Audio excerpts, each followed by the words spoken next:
Hello friends, welcome to my YouTube channel nursing solutions.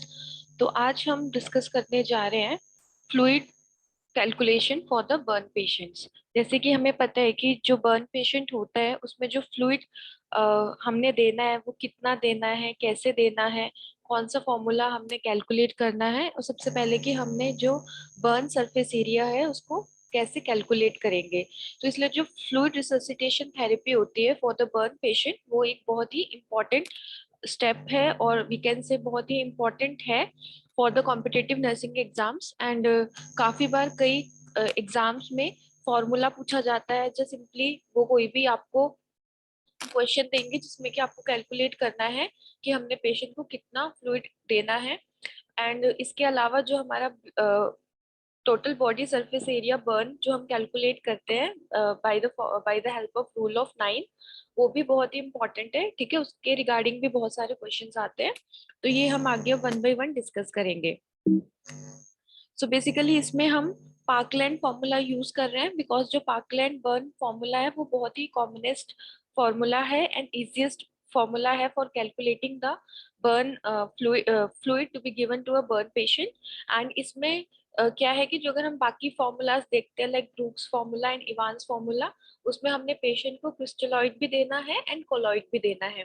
But अगर हम parkland burn formula की बात करते हैं तो इसमें हम सिर्फ पेशेंट को क्रिस्टलॉइड देते हैं, जिसमें कि हमारा Ringer lactate and normal saline आता है।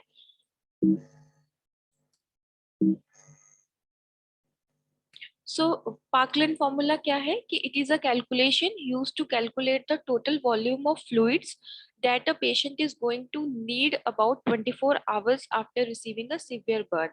ठीक है, तो पार्कलैंड फॉर्मूला एक सिंपल फॉर्मूला और कैलकुलेशन, ठीक है, जिससे हम ये पता लगाते हैं कि पेशेंट का जितना burn total burn surface area है और पेशेंट का जो वेट है उसके हिसाब से हमें पेशेंट को कितना रिंगल लैक्टेट देना है in the first 24 hours after the severe burn. So अगर हम कॉमन सोल्यूशन की बात करते हैं तो Ringer lactate is the commonest solution, ठीक है, that we are using for the burn fluid resuscitation, and it is an isotonic solution that will help to expand the intravascular compartment। क्योंकि जब हमारा बर्न होता है पेशेंट में तो burn की वजह से क्या है कि जो हमारा इंट्रावेस्कुलर फ्लूइड है वो सारा इंटरस्टिशियल फ्लूइड में आ जाता है। तो दैट्स वाई जो रिंगल लैक्टेट है वो हम देते हैं। एंड मोर ओवर जो रिंगल लैक्टेट का कॉम्पोजिशन है वो बॉडी की कॉम्पोजिशन और ऑस्मोलैरिटी सिमिलर है, and it is a isotonic solution. And secondly इसमें लैक्टेट होता है, एंड जो लैक्टेट है वो हेल्प करेगा पेशेंट की एसिडोसिस को प्रिवेंट करने के लिए, बिकॉज बर्न होने के बाद जो पेशेंट है वो acidosis state, metabolic acidosis state में जा सकता है। तो इसलिए उसको प्रिवेंट करने के लिए भी रिंगल लैक्टेट देना जरूरी है। And adult patients who have burns then cover about 15 to 25% or more of the total body surface area need fluid resuscitation. ठीक है, कोई भी पेशेंट है अगर उसके बॉडी में बर्न है 15 to 25% और मोर देन 25%, तो उस केस में फ्लूइड रिससिटेशन करना बहुत जरूरी होता है। And why we need fluid resuscitation कि जैसे मैंने अभी पिछली स्लाइड में बताया है कि ड्यूरिंग बर्न जो भी हमारा इंट्रावेस्कुलर फ्लूइड है, ठीक है, वो सारा का सारा इंटरस्टिशियल सिस्टम में आ जाता है और उसकी वजह से पेशेंट को एडीमा होता है और इंट्रावेस्कुलर फ्लूइड सारा बाहर आ गया, तो उसको प्रिवेंट करने के लिए हमने फ्लूइड रिससिटेशन स्टार्ट करना है। और अगर इंट्रावेस्कुलर सिस्टम में अगर हमारा फ्लूइड कम है तो जो हमारा हार्ट है उसको प्रॉपर फ्लूइड नहीं मिलेगा काम करने के लिए, तो उसकी वजह से द पेशेंट में go in state of hypovolemic shock. So उसको प्रिवेंट करने के लिए fluid resuscitation is very important. तो इसमें मैंने लाइक आपको पहले बता दिया था कि in the further PPTs we will discuss about the Parkland formula because this is the commonest formula that we are using। and कभी कभी एग्जाम्स में, एम्स के एग्जाम्स में या और भी कॉम्पिटिटिव एग्जाम्स में डायरेक्ट क्वेश्चन पूछते हैं कि इनमें से कौन सा जो फॉर्मूला है वो पार्कलैंड फॉर्मूला है। ठीक है, तो उसमें आपको उन्होंने अलग अलग सॉल्यूशंस दिए होते हैं एंड सही सॉल्यूशन आपने सेलेक्ट करना होता है। इसलिए आपको पता होना चाहिए कि पार्कलैंड फॉर्मूला में हम कौन कौन सी तीन चीजें देखते हैं। तो अगर हम बात करते हैं total fluid to be given तो हमने 4 ml लेना है। ठीक है, 4 ml into weight in kgs into total burn surface area. कि पेशेंट 4 ml हमारा फ्लूइड हमने ले लिया, ठीक है, हमेशा हमारे वेट को और टोटल बर्न सरफेस एरिया को हमने 4 के साथ मल्टीप्लाई करना है to calculate the total fluid to be given to a patient. तो वेट इन केजीज, पेशेंट का वेट कितना है ये हमें पता होना चाहिए, और टोटल बर्न सरफेस एरिया कितना, मतलब कि पेशेंट की कितनी बॉडी में बर्न है, तो उसको हम रूल ऑफ 9 से चेक करेंगे, एस्टिमेट करेंगे, ठीक है। और जो भी हमारी वैल्यू आती है इन सब चीजों के बाद, ठीक है, उसका जो हाफ है वो हमने टोटल फर्स्ट 8 आवर्स में देना है, and remaining half should be given over next 16 hours, ठीक है। तो हमने फ्लूइड को डिवाइड कर दिया। फॉर एग्जाम्पल हमारे पास 1 लीटर फ्लूइड आया कैलकुलेट करने के बाद, तो उसका जो 500 ml है वो हमने पहले 8 घंटों में देना है, और जो हमारा रिमेनिंग 5 ml बच गया वो हमने अगले 16 आवर्स में देना है। And this formula is only use for the partially thickness and full thickness burn patients, ठीक है। Now the next question, next is what is rule of 9? The rule of 9, it is the easiest way of estimating the burn in the patient's body, ठीक है। इसके अलावा हमारे पास और भी methods होते हैं, बट हम रूल ऑफ 9 ही ज्यादा यूज करते हैं इन द क्लिनिकल एरियाज। तो इसमें क्या है कि हमारी बॉडी को हमने कुछ कुछ परसेंटेज एरियाज में डिवाइड कर दिया है, कि जैसे कि हमारा जो हेड है, ठीक है, फ्रंट एंड बैक, वो हमारा 9% होता है। हमारा एंटीरियर एंड पोस्टीरियर ट्रंक जो होता है वो टोटल 36% होता है, जिनमें से एंटीरियर ट्रंक जो है वो 18% है, एंड पोस्टीरियर ट्रंक जो है वो अदर 18% है, ठीक है।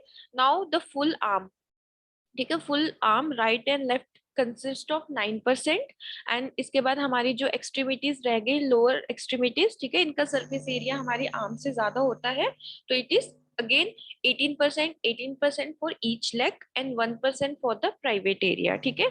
और अगर हम इसको ऐसे करके देखें दोनों हाफ से, तो पोस्टीरियर जो हमारा बैक है, ठीक है, posterior back of the head, it is 4%। Then posterior trunk is 18%, उसको भी इन्होंने डिवाइड कर रखा है कि upper half will be 9% and lower half will be 9%। Then back of each extremity, upper extremity is 4.5, 4.5, and lower extremity right, lower extremity is 9%, left lower extremity is again 9%, ठीक है। और अगर हम इसी को फ्रंट से देखें तो 4% front of the face including neck, ठीक है। Then 9% upper chest, 9% abdomen, 4.5 each upper extremities anterior part, and 9% each right and left lower extremities front area, ठीक है। तो this is how we are dividing the body for calculating the burn percentage in by using rule of 9, ठीक है। And इसमें हमने हमारी extremities को इसलिए हम ज्यादा देते हैं क्योंकि जो हमारी एक्सट्रीमिटीज हैं, एक तो इन सॉरी हमारा जो इंटीरियर एंड पोस्टीरियर पार्ट है, ये क्या है कि एक तो इसमें सरफेस एरिया ज्यादा है, एंड सेकेंडली हमारे जितने भी वाइटल ऑर्गन्स हैं इंक्लूडिंग हार्ट, ठीक है, हमारी लंग्स हो गए, ठीक है, because they are very important part in important role in preventing the hypovolemic shock, ठीक है, एंड मेटाबॉलिक एसिडोसिस को प्रिवेंट करने के लिए। तो इसीलिए जो हमारा anterior and posterior thorax area होता है, ठीक है, दैट इज वेरी इंपॉर्टेंट, उस केस में हमने ज्यादा ध्यान देना होता है। और अगर पेशेंट की नेक इन्वॉल्व हुई है तो एज आफ्टर बर्न पेशेंट को एडिमा हो सकता है, तो लेरेंजियल एडिमा होने के बहुत चांसेस होते हैं, जिसकी वजह से पेशेंट को इंट्यूबेट करना बहुत मुश्किल हो जाता है। And on the second hand patient को रेस्पिरेटरी जो हमारा स्टेटस है, जो ब्रीदिंग है, उसमें भी प्रॉब्लम होती है। तो इसके बाद हम 2-3 हमारे क्वेश्चंस डिस्कस करेंगे कि हम कैसे हम अगर हमें कभी फ्यूचर में ऐसा क्वेश्चन आता है, ठीक है, तो इसको हमने कैसे सॉल्व करना है। तो लाइक हमारे पास क्वेश्चन है कि 46 years old man old male patient has partial thickness burns on, ठीक है, anterior head and neck, front and back of left arm, front of right arm, posterior trunk, front and back of right leg and back of left leg, ठीक है। एक 46 year male patient है, hospital में आया है with partial burn and partial thickness burn, और उन्होंने बता दिया कि पेशेंट के इस एरिया में जो है बर्न है, ठीक है। तो अभी हमने इसको कैसे करना है, तो इन्होंने बोला है कि the patient's weight is 80 kg, because patient का वेट जो है वो हमें पता होना चाहिए for calculating the fluid volume, and using the Parkland burn formula calculate the fluid to be given in 24 hours. तो इसमें हमने सबसे पहले क्या करना है कि firstly we are suppose to calculate the total burn surface area by using rule of 9। ठीक है, हमने रूल ऑफ 9 की हेल्प से बर्न जो हमारा सरफेस एरिया है उसको कैलकुलेट करना है। तो इन्होंने जैसे हमें एरियाज बताए थे कि पेशेंट के एंटीरियर हेड एंड नेक पे बर्न है, तो अगर हम एंटीरियर हेड एंड नेक की बात करते हैं तो it is 4.5%। Then front and back of left arm, ठीक है, अगर हम पेशेंट की लेफ्ट आर्म की बात करते हैं, ठीक है, this is the left arm, तो फ्रंट एंड बैक, तो फ्रंट इज 4.5, बैक इज 4.5, तो total it makes 9%, so 9%। Then front of right arm, so front of right arm is 4.5, that is 4.5%. Posterior trunk is 18%, so like upper trunk, lower trunk, and it makes 18%. Then back of left leg, तो back of left leg हमारा जो आया it is 9%, तो इसको हमने calculate करना है। ठीक है, तो टोटल 63% बर्न, तो मतलब जो पेशेंट है उसको 63% जो है बर्न है। तो ये अभी आई थिंक आपको क्लियर हो गया होगा कि हमने कैसे हमने इसको डिवाइड करना है, तो उसके लिए हमें रूल ऑफ 9 याद होना चाहिए। Now put these values in the formula. ठीक है, तो फॉर्मूला था 4 ml into weight in kgs into total body surface area. So weight मैंने पेशेंट का बता दिया कि it is 80 kg, total body surface is 63% burn. अब हमने इसको डालना है इस फॉर्मूला में। ठीक है, when we put these values in this formula, ठीक है, so we will get some other value of the fluid, so it is 20,160 ml, मतलब कि 24 घंटे में हमने पेशेंट को इतना फ्लूइड देना है। ठीक है, दैट इज 20,160 ml। एंड जैसे कि हमने स्टार्टिंग में पढ़ा था कि half of the fluid should be given in first 8 hours and remaining half should be given in next 16 hours. So half of the fluid total volume, so 20,160 को अगर हम 2 के साथ डिवाइड करते हैं तो हमारे पास वैल्यू आ गई 10,080 ml। तो 10,080 ml हमने फर्स्ट 8 आवर्स में पेशेंट को इन्फ्यूज करना है। जो हमारा रह गया remaining 10,080 ml that should be given in next 16 hours. ठीक है, so this is how we are suppose to calculate the Parkland formula. Now the next question is, a 30 years old female, weight 150 pound, has deep partial thickness burn on the back of right arm, posterior trunk, front of left leg, anterior head and neck, and perineum. ठीक है, now again using the Parkland burn formula and calculate the total amount of RL that will be given over next 24 hours. ठीक है, तो अभी इसमें हमने क्या करना है, हमने इसमें दो चीजें करनी है। पहले तो हम क्या करेंगे कि जो हमारा 150 पाउंड्स है, ठीक है, इसको हमने केजी में ट्रांसफर कर कन्वर्ट करना है। बिकॉज हमेशा ये चीज ध्यान रखना है कि जो हमारा फॉर्मूला है उसमें उन्होंने केजीज मांगा है, तो हमारा जो वेट है वो केजीज में ही होना चाहिए। एंड सेकेंड थिंग है कि हमने हमारा with the help of rule of 9 total burn surface area calculate करना है, और उसके बाद जो हमारे पास दोनों वैल्यूज आएंगी उसको फॉर्मूला में पुट करके हमने टोटल वॉल्यूम कैलकुलेट करनी है। ठीक है, सो हम पहले अगर चेक करते हैं with the help of rule of 9, सो इन्होंने बोला है बैक ऑफ राइट आर्म। ठीक है, this is the back of right arm, again it is 4.5%। Then posterior trunk is 18%। Front of left leg, this is the front of left leg, it is 9 front of left leg it is 9%। then anterior head and neck it is 4.5%, and perineum which consists of 1%। ठीक है, हमने ये सारा put की values हमने calculate किया तो it is 37%। तो टोटल जो बर्न है that is 37%। Now the next is convert the weight into pounds to KG. ठीक है, तो उसके लिए बहुत ही सिंपल टेक्निक है कि we are suppose to divide the weight, जो हमने इन्होंने इन्होंने हमें 150 lbs दे रखा था, that should B divided by 2.2। ठीक है, हमने जब इसको 2.2 से कैलकुलेट डिवाइड किया तो हमारे पास केजीज में जो value I that is 68 kg। तो ऐसे हमने पाउंड से केजी में कन्वर्ट कर लिया।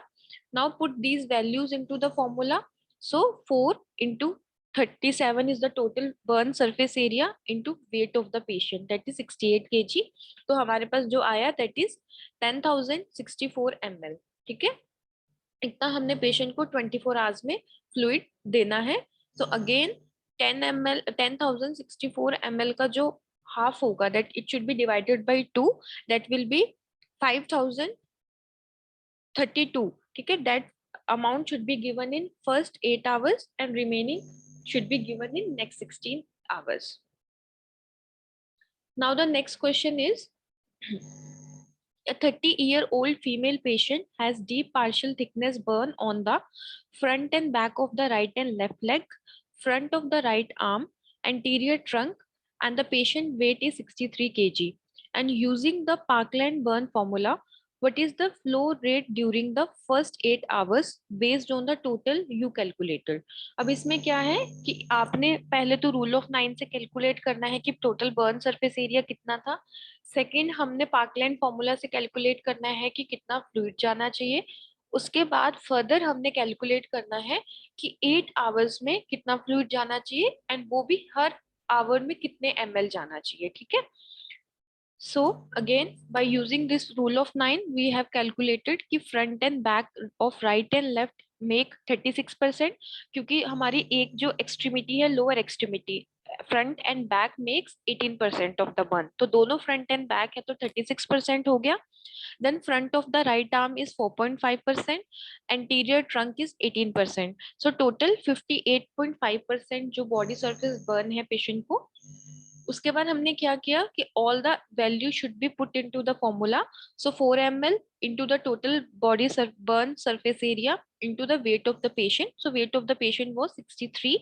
तो हमारे पास वैल्यू आ गई 14,742 ml. ठीक है, अब हमने इसको 2 के साथ डिवाइड करके ये देखना है कि हमारे फर्स्ट 8 आवर्स में हमें कितना जाना चाहिए. तो दैट इज 7,371 ml जो है वो फर्स्ट 8 आवर्स में जाएगा. अब उसमें भी हमने आवरली रेट निकालना है. ठीक है, कि हर घंटे कितना ml जाना चाहिए.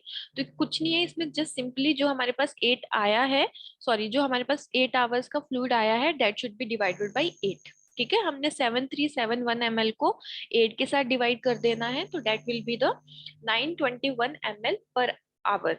मतलब कि एक घंटे में पेशेंट को 921 ml फ्लूइड जाना चाहिए.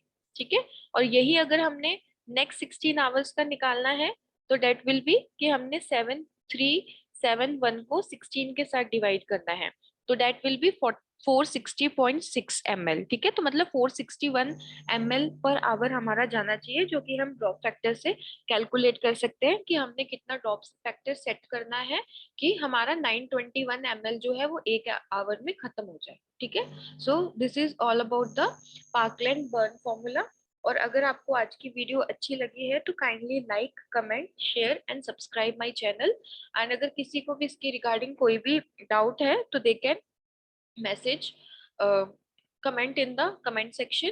So thank you so much.